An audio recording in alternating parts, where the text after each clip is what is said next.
Dear students, let us continue the module 1. This is the fourth lecture video in this one. In this video, we are going to study basic assembler functions. In this one, we will see the simple SIC assembler and assembler algorithms and data structures. So here, using the diagram, I have tried to explain, depict the concept.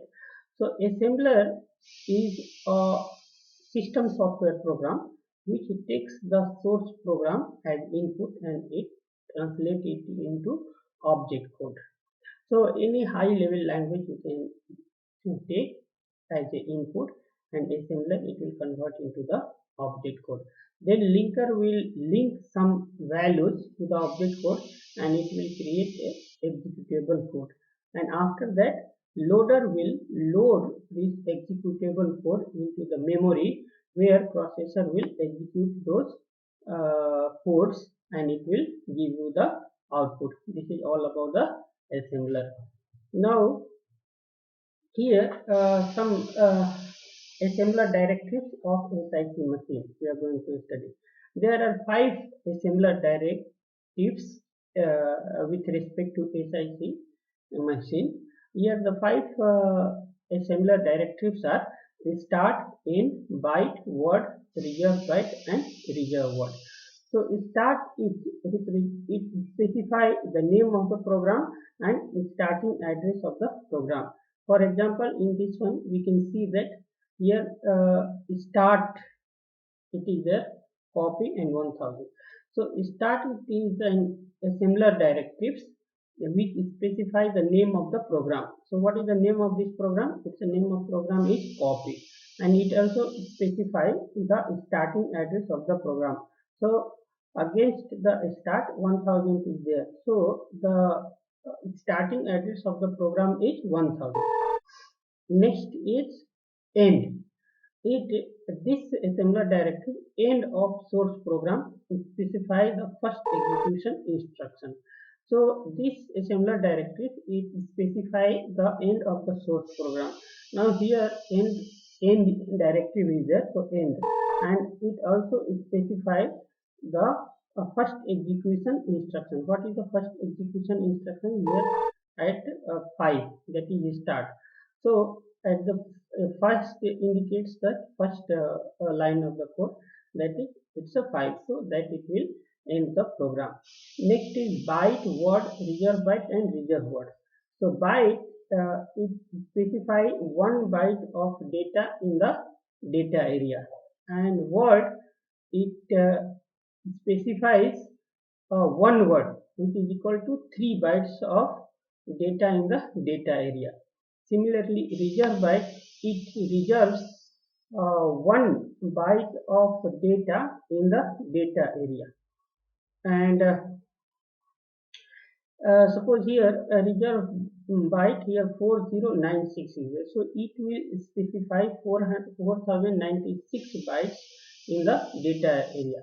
And here reserve word is there, so this directive it reserves 1 byte or 1 word of data in the data area. For example, here we can see the reserve word 1 is here, so here we will just reserve 1 word means 3 bytes of data in the data area. Suppose here it is 3 is there, so 3 3 is 9, 3 words means each word is equal to 3 bytes, so 3 3 is 9, total 9 bytes of data we can reserve it here. So these are the 5 assembler directives with respect to 6 1 2 3 4 5 6 assembler directives with respect to SIC machine it is there. And one very important thing is that we don't have to create the object code of these 5 assembler directives. So in the further slides we will be seeing that there is no object code created for these 5 assembler directives. Next slide we are going to see the data structures used in the assembler. So here 3 data structures generally we will be using in the assembler: location counter, operation code table and symbol table. So one more very important thing I am going to tell that assembler converts, as we know that assembler converts the high level language into the object code, but it doesn't converts directly. Okay, it assembler converts the high level language of source program into object code in two parts. In pass 1, first it will take source program as input and it will create an intermediate file. Then pass 2, it takes the intermediate file as input and it will create an object code. Now in pass 1, it will take the location counter value. Location counter is what? Each instruction will be located or it will be assigned at some address space. So that is called location counter. Then we have operation code table. So each opcode value, it's with each mnemonic code or opcode will have a mnemonic code which will be present in this table, and then symbol table. So in the program itself, in the symbol table, some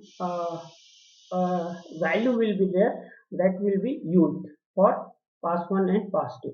So pass 1 will use location counter, operation code table and symbol table to create an intermediate file. Then pass 2, it will also take up all the it will take the operation table, symbol table value, and it will create the object code. Here one more diagram is there. So source program in pass 1 will take the source program and using the operation code table, it will create a symbol table. So and it will create an intermediate file also. So pass 2, it will take the intermediate file and with the help of symbol table, it will create the object code. So here are some mnemonic values are there, and it's a corresponding opcode value are it is given here. So it will be used when we convert the source program into the object code.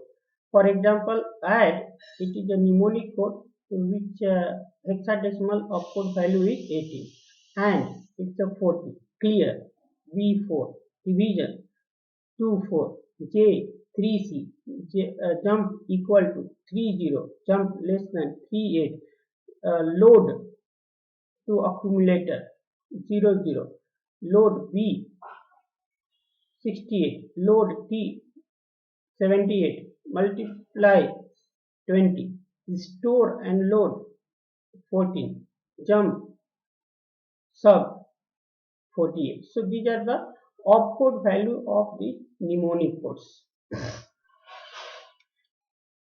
So in this lecture video we will stop it here only. In the next video we will be seeing how to convert the source program into the object code. Thank you.